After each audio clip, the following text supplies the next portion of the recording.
to the Leadership and Success Podcast with your host, Coach BZ. If you need to develop into a better leader, this podcast is for you. If you want to achieve a greater level of success, this podcast is for you. His mentor, Dr. John C. Maxwell, said it best: everything rises and falls on leadership. We hope to inspire you today and provide you with an insight that has the potential to positively impact the trajectory of your life. Welcome to the Leadership and Success Podcast. Hello, everybody. Welcome to the next session of the Leadership and Success Podcast. I'm very honored today to have Dr. Oscar Segurado. He's actually a two-time doctor, medical doctor and PhD. He is the Chief Medical Officer at ASC Therapeutics right here in Silicon Valley, San Francisco. Let's say hello to Dr. Segurado. How are you doing, sir? Doing great. Thank you so much for having me here. I'm enjoying following you and seeing everything that you're doing for everyone in the leadership space. This is so wonderful. I am so honored to have you, and we are both members of the exclusive and special Forbes Technology Council. That's where I met you. Can you tell us a little bit about your leadership journey? How you become a MD and PhD?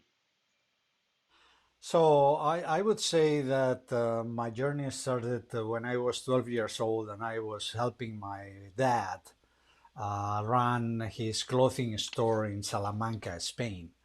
And then I discovered that, my dad was running just a small shop, but he was also interacting with employees. At that point, I realized that I also wanted to do something similar to that. I decided, also following my granddad idea, that the best thing to do in life was to be a doctor, because in that way you would always have some food on the table.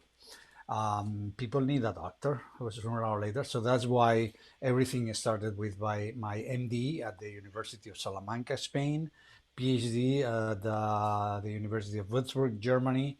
And I've been in several universities in Munich and other places until at some point I decided to go into science, and I started with neuroscience. I started to try to understand how the brain works.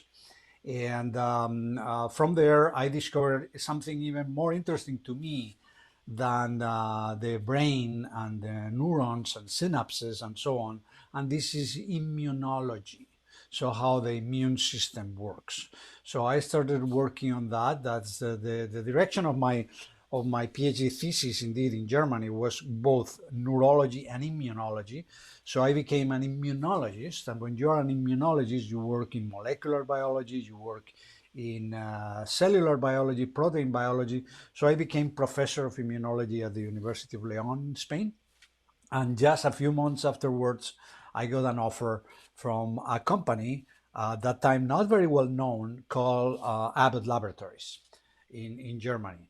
So I joined them in 1993, and I started working with them in at the beginning just a regular employee, and slowly I started honing my leadership skills and becoming manager, director, senior director, uh, general manager, and then at some point the company decided to bring me here to the United States in 2000. So I've been here for over 20 years. And then I started also another different type of career in corporate America.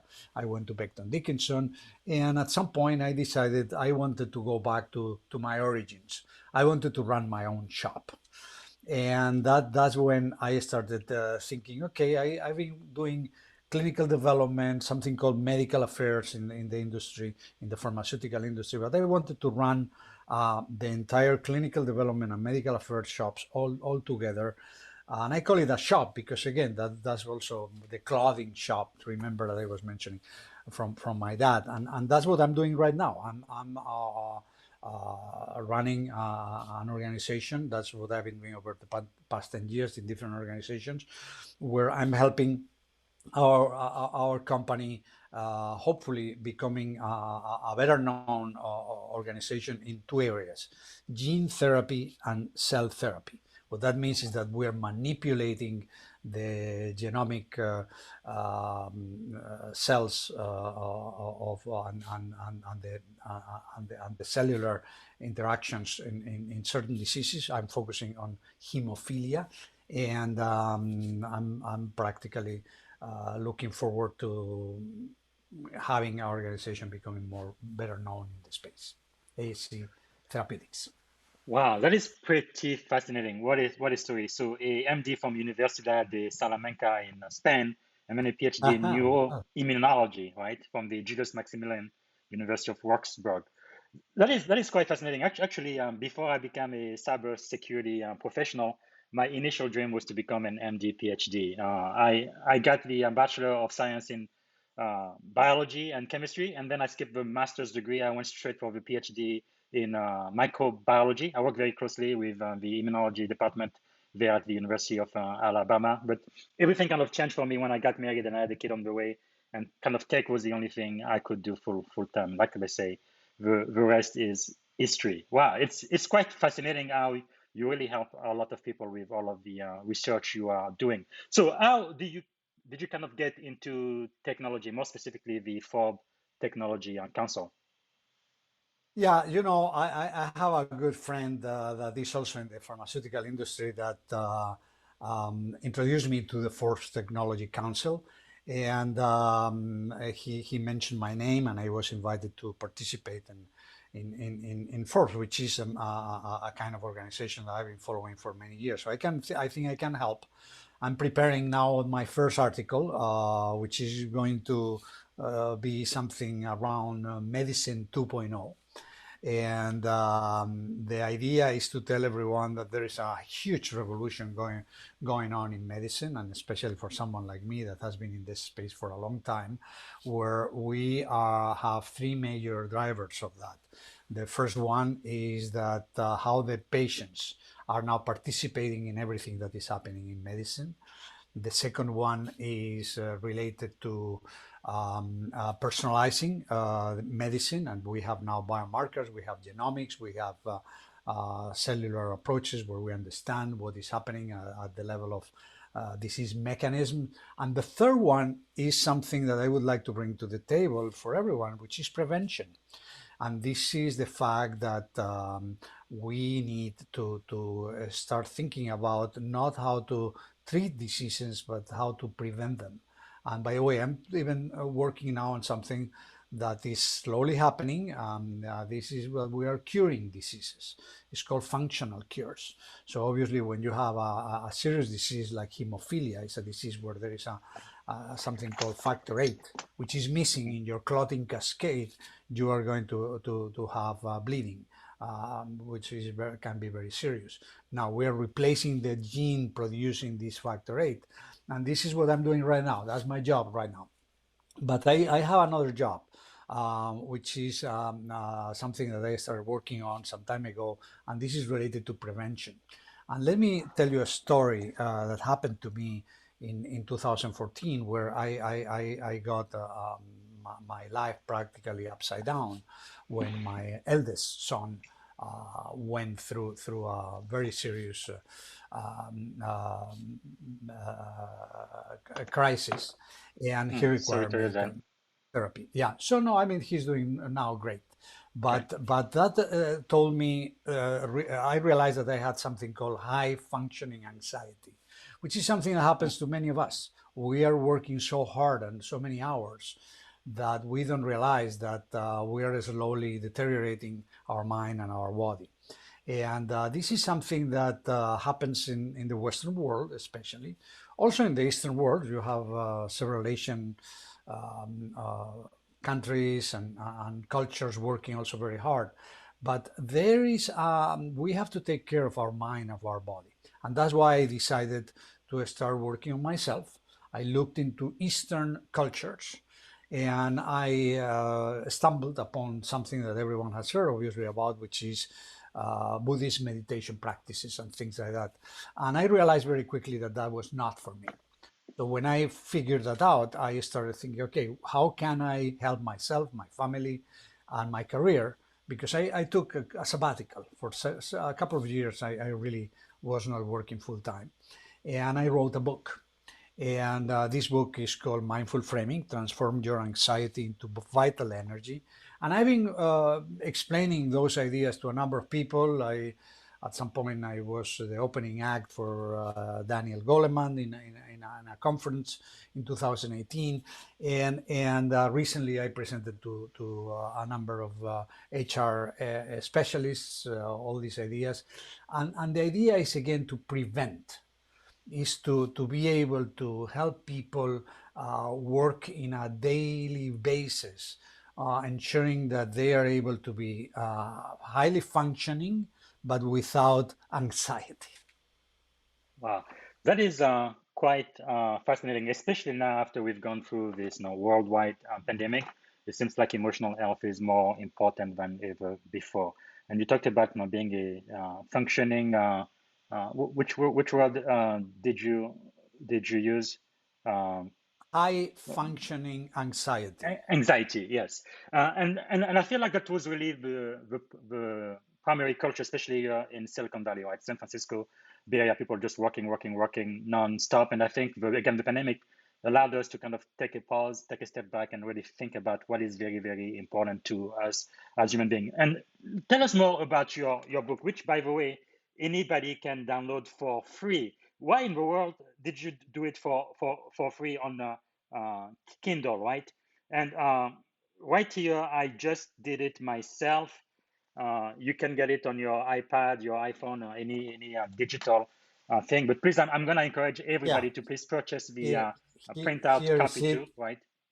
Yeah, exactly. And I also have even a version for those that speak Spanish. I have another version Wonderful. in Spanish. Okay.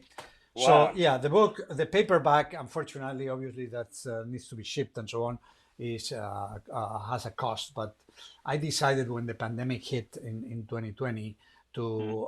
offer the book for free as a free download. And Thank you. altogether, I got close to 2,000 reviews, and Wow. the majority are good people. There are some people that don't like those ideas because this is hard. I mean, I explain how you can use your mind Mhm. with a number of practices that are related to visualization. So, in contrast to Buddhist meditation, which happened 2000, over 2,000 or thousands of years ago, people had time. People could really disconnect and close their eyes and have their mind empty and so on.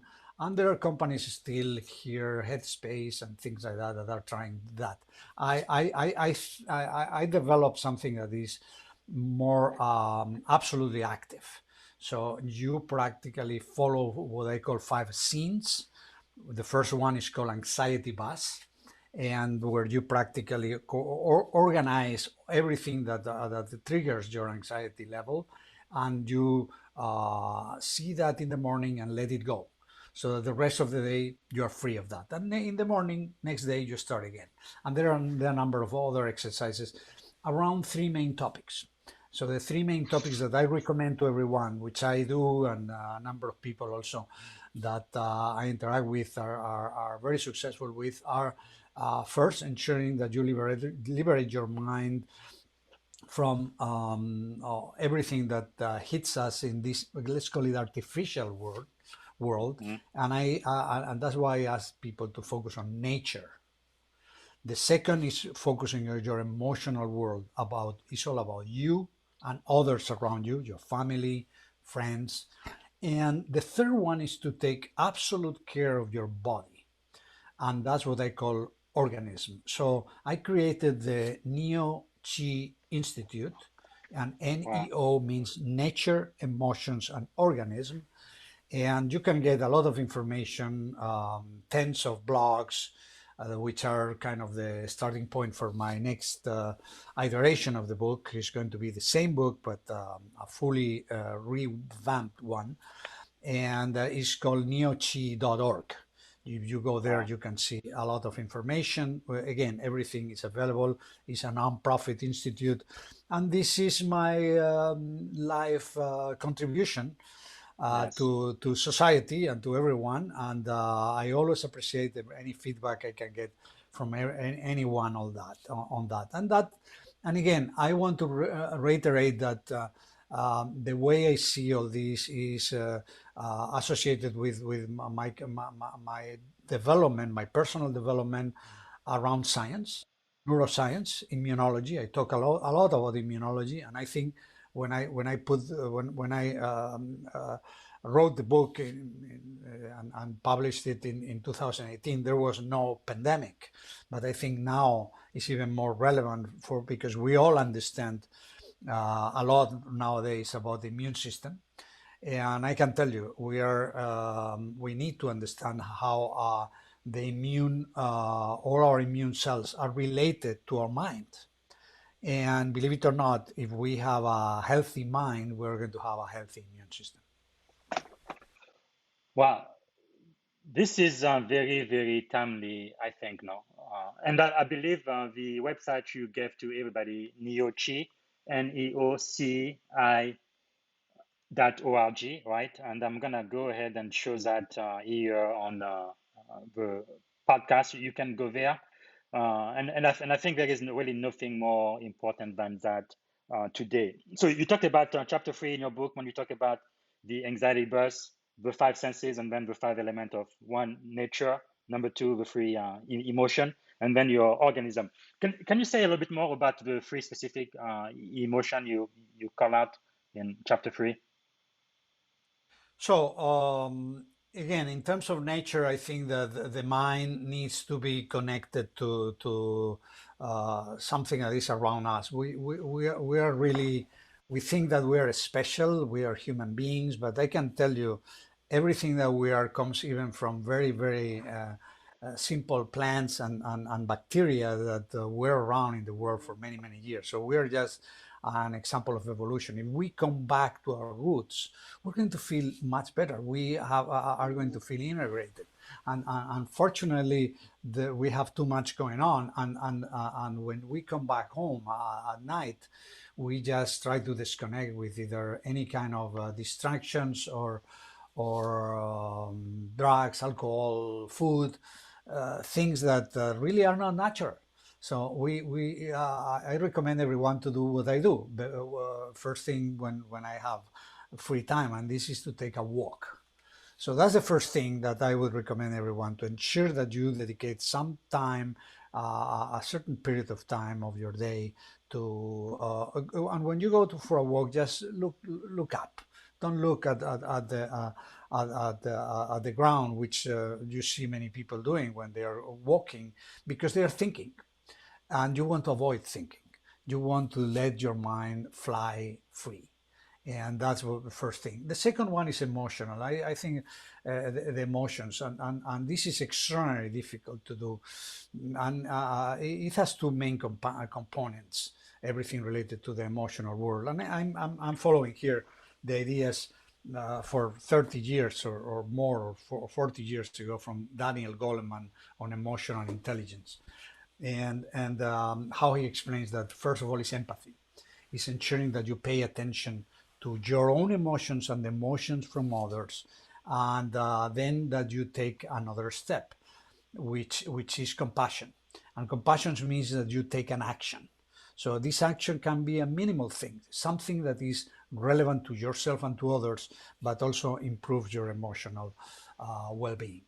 And finally, is something very obvious. So we should spend as much time as we can taking care of our body, and trying to avoid spending too much time in the couch, going out, spending too much time with all these distractions, and snacking, and if possible, doing what I do. I started about 1.5 years ago, which is intermittent fasting, which has been shown in animals and so on that it can lead to many years of longer and healthier life, because you let your body, in my case, for 16 hours every day, not eating or drinking anything except water or teas. And these are it's all pure science, and it has been shown. And you just type intermittent fasting in Google, and you're going to see thousands of articles about that and how well it works. It's very simple. I just have a late lunch. It's almost like an early dinner, around 4 p.m. and I have breakfast around 8. Thanks God to the pandemic, I can go to work a little bit later than I did before. So, and by the way, I avoid the commute here in the Bay Area. It's horrible, and I try to go to work after 9 when there is no so much traffic out there. Wow, that is very fascinating, and I think it can really help people like right here, right now, especially again with the culture the way it used to be in the Bay Area. I remember last year, one of the most difficult time in my life, I lost my mother, and it was very, very, very difficult. I was really depressed, exhausted, and stressed out, and I think just taking walks helped a lot. I still miss her, but not. I think it doesn't impact me as much as it did last year, but we just wanted to do something constructive. All of that help. Again, the three steps you are highlighting, I think, really, really help for people who are very, very busy, who are leaders who achieve a lot but kind of neglect their bodies and their emotional health. They really, really need to take a time to pause. So, in your book, to finish with chapter 5, you say, thank you. You talk about practicing mindful framing. How does a very busy professional, a leader who feels like they have so much to do but not enough time in the day, right, to accomplish what they need to do, what do you suggest they need to do in order for them to really take care of their body, their emotion, and their well-being? So again, is the first step is very simple. Is really being aware of the situation. I think that sometimes we wake up in the morning and we're kind of robots. Everything is automated. We wake up, we go to the bathroom, we put us nice together, we get our breakfast, and we don't really realize that we are a human being and that we have again all these elements that are absolutely critical. That is, we are part of nature, that we are an emotional being, and that we have a body to take care of. So just starting with taking care of these three elements and realizing and being aware of them, I think that's the best first step that you can take. Oh, everything else starts. Just you can start building on all these elements, and I have a guide. So my book is really a nightstand book. It's very thin. So it's how many pages I see here? 70 There's pages. 78, right? Yeah. And this is extraordinarily easy to read and to follow, and Very there practical, are yes. comments, very very practical, going to the point. I have also an audiobook. It's in audio. I have also trailers explaining how everything works. So again, and all this is non-profit, so there is no reason to really think that you're building even the ego of Mr. Oscar Segurado. I am already okay. I have everything I can have Uh, from a validation perspective, and Thank and you. um, and I really want to give and to offer these ideas to everyone. Well, this is really, really fantastic. I think my audience is really going to love this. Again, you can download the book for absolutely free. Here it is again, mindful framing, right? Transform your anxiety into vital energy, and for free on Kindle or just 12.95 paperback. I think if that's not a good deal, I don't know what a good deal is. Now let's go into my favorite 7 question. I'm going to start with number 1. What is the greatest lesson you have learned, and what is the secret of your success? You've got the MD, PhD. You've been doing a lot of great work with the Forbes Technology Council. What do you attribute this success to, and what have you learned? I think that what we call success doesn't um, exist as such. Is more a journey. I think that there is a concept from the book Good to Great, which talks about the flywheel. And this concept means that you are slowly making a movement into this huge wheel, and it starts turning around faster and faster. So it's about this small steps. So when I started working with my dad in his shop, I was learning and observing like an sponge many things that he was doing, and I was not even noticing that. So he was my dad, and I mostly remember him at home. But when I saw him in this other environment, I learned a lot. And I think that that was a big part of my let's call it success or progression. I would call it more than anything else. By the way, I'm not done. I don't think that I'm successful right now. And I don't think, I don't really want to get there. I don't believe also in reaching a level of happiness or a happy retirement or a happy whatever. So I don't want also to work hard. I just want to work and to do that in a natural way. So that's my recommendation to everyone, not to worry about an end result. Just work into small steps that you take every moment, and that's why I always use the term the two drivers in my daily life related to me and to others are empathy and awareness. And by the way, I even discovered a sign, which is I take three fingers here, and if you put them in front of you, you're going to see a kind of E. And if you take two fingers in the other hand and you cross that with the last one, you have an A upside down. So it's something like this. Wow. You do that. So I remember always, I do this sign to myself and I say empathy and awareness. That's it. Yes. Well, this is so great. One of my mentors, Darren Hardy, used to say, success is a result of small, smart choices completed consistently over time. And when you do them, sometimes you don't see any result here, but you keep doing it, you're very consistent, and in time you see Exactly. big, Exactly. big result. That is a great, great lesson to learn. So my number two question: what are you learning right now? I know leaders are always learners. What are you learning these days? I am a learner, so I'm learning continuously, but not in the standard way of learning from others. I'm learning from myself.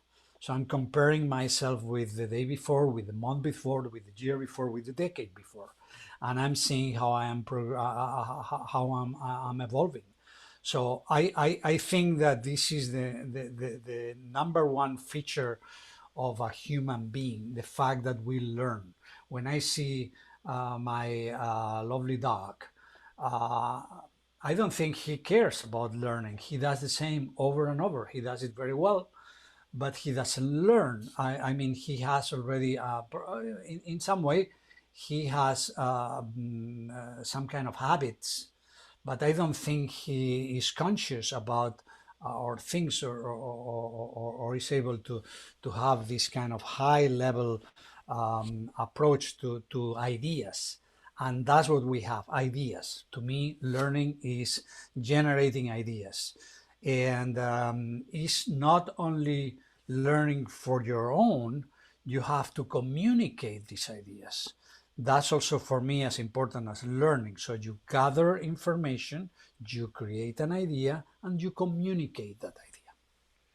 Wow, that is really, really refreshing. Speaking about learning, one of my mentor, Dr. John C. Maxwell, always says, sometimes you win, but sometimes you learn. So success and failure, sometimes I look at it as two sides of the very same coin. And most people, at least traditionally, when they look at success being on the pedestal, having all of this huge achievement, they have no idea how much failure these people have really gone through. So my third question for you, how has failure shaped your life?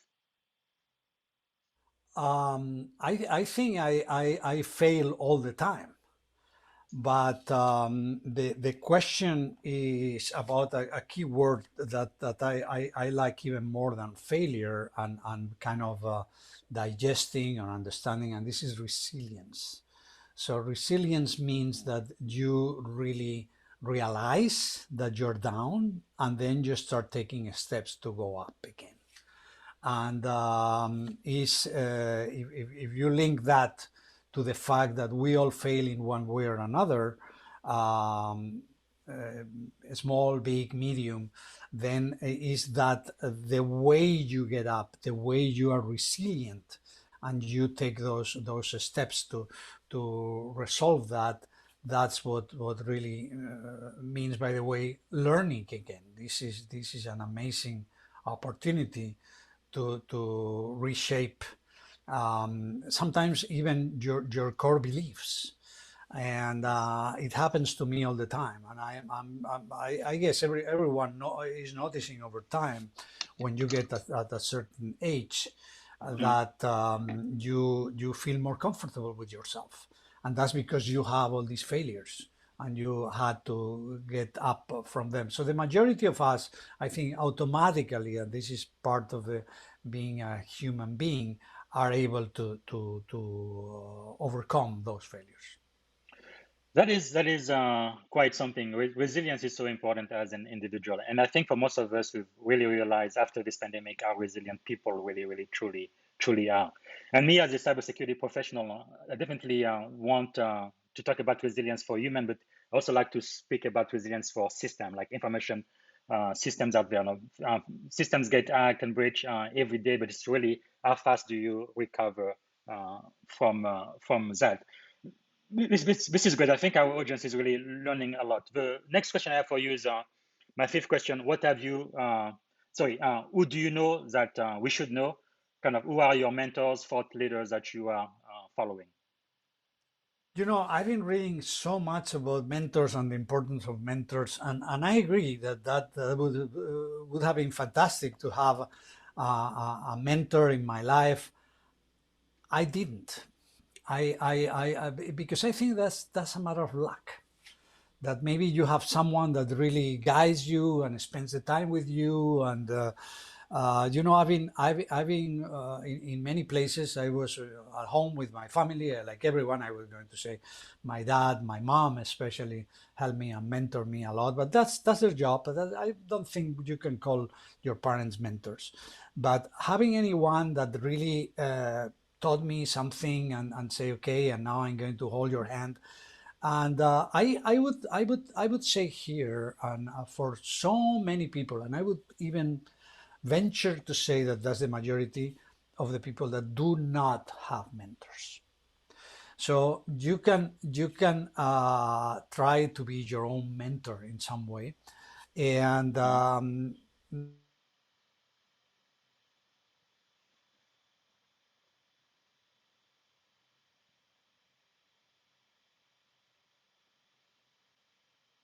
all their ideas there. And since I wrote my book, and it took me a couple of years to put that together, these 70 Yes. pages, to organize my thoughts, I think that there are so many fantastic books out there, or maybe TED conferences or Hmm. things like that, that are going to tell you as much as you can have from someone that really dedicates the time to you, especially. So again, Yeah.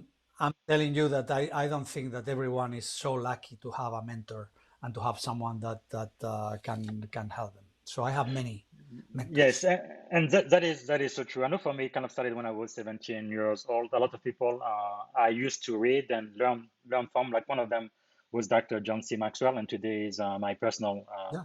mentor. But even prior to meeting him, just going through his books, his video program was very important back then. Really made a huge impact. Which leads me to my fifth question: what have you read lately that we should read? What are some of the best books you have read recently? So again, I go back to the book I mentioned a moment ago because that was absolutely essential for me. And this emotional intelligence. By the way, there is a second version called Emotional Intelligence 2.0, and that really impacted me a lot because it was, again, I don't see leadership something disconnected to your personal life. I think it's connected. Your professional and personal life are one, and in some way that was absolutely essential. There was also another book, a very simple book, called Getting Things Done, that impacted me a lot. It was from David Allen, and it's a very practical book about execution, and about getting things done. And at the end of the day, that's how it works. So, for instance, many people think, okay, I want to write a book, and I have so many ideas, but you have to do it. You have to get it done. And this book is again a practical guide on how to do things, and how to organize all the input and experiences that you have during the day, and decide what to do and, what even more important, what not to do.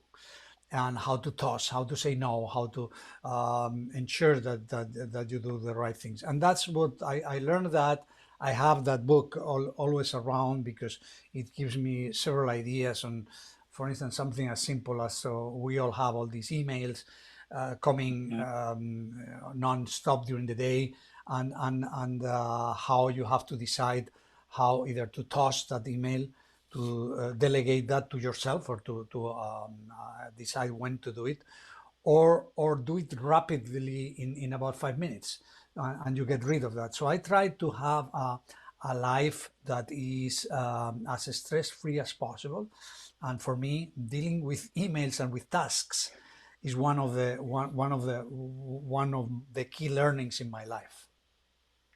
Wow, that is really really great. I think our audience is really learning a lot here. So, question number six: what have you done that we should do? What is one action you have taken that has positively impacted your life as a leader? So I'm sorry to repeat myself, but the way you improve your life, and I can tell you, because I'm a university professor also at some point, and is now a 10-year professorship, but now on leave, is teaching. So Hmm. when you teach, when you tell people, as I'm doing now, I'm just giving you some ideas, and I really appreciate, Bob, the fact that you asked me to participate in this podcast. The Okay. moment I'm expressing myself, I'm trying to communicate my ideas to others, is extraordinarily helpful for my own mind and for my Yes. own organization of my life, because I'm putting things together and organizing them in a great way. So I would say that teaching and helping others is the best Yes. way to fix your idea, and to progress in any direction in your life. Well, this is extremely, extremely important. Earlier, we said no, some people haven't been as lucky as I've been to have mentors. And by you being a leader and learning and being able to teach to somebody else. So if maybe you didn't have any mentors, but maybe you can mentor somebody else and share the knowledge you have. And by doing so, you are really increasing, right, the knowledge of in the world and your impact, wouldn't you say? Absolutely, that's exactly the point. You got it. Now, again, if you're lucky also to have someone that looks up to you, and asks you questions, and tells you, okay, Yes. how can you help me on this? And I try to do that. So I entered every time that was offered in my organizations.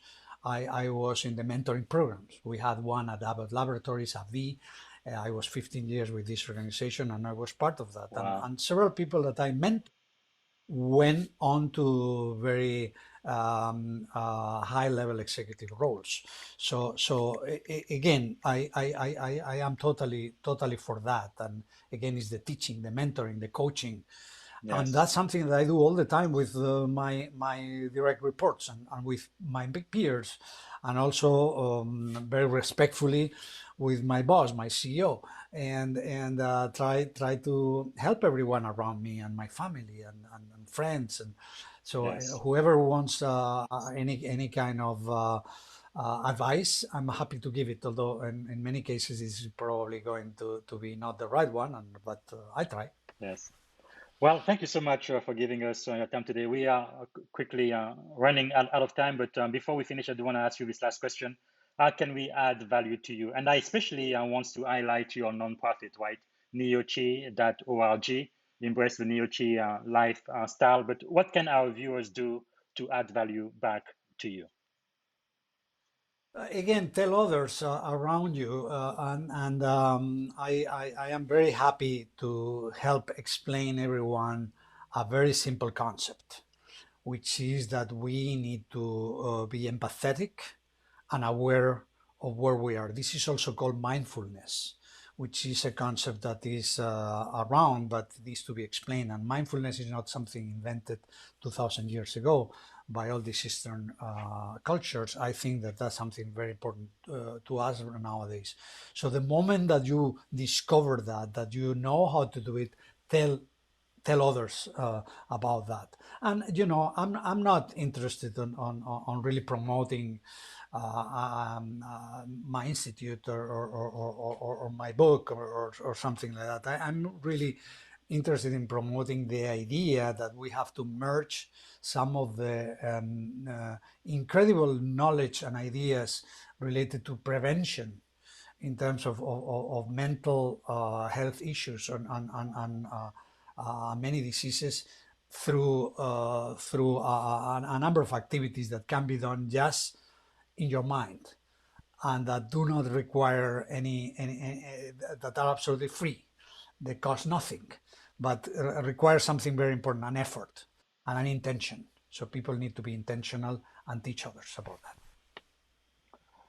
Wow, thank you so much for your time, Dr. Oscar Segurado. We really, really do appreciate that. I think you're definitely going to make a huge impact on this podcast. And again, I want everyone to please get the Mindful Framing book. It's absolutely free. I mean, you don't have to spend a penny. So do it right after this podcast.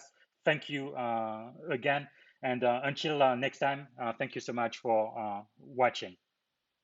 Bye. Thank you for listening to the Leadership and Success Podcast with your host, Coach BZ. If you like what you heard, please subscribe to our channels and come back for more wisdom nuggets on how you may develop into a better leader and achieve greater levels of success. Leadership is the most critical skill. The world will always need leaders to lead others, deploy the next disruptive technology, or execute a business strategy. You may as well decide on counting yourself among the 21st century leaders. See you right here next time on the Leadership and Success Podcast with Coach BZ.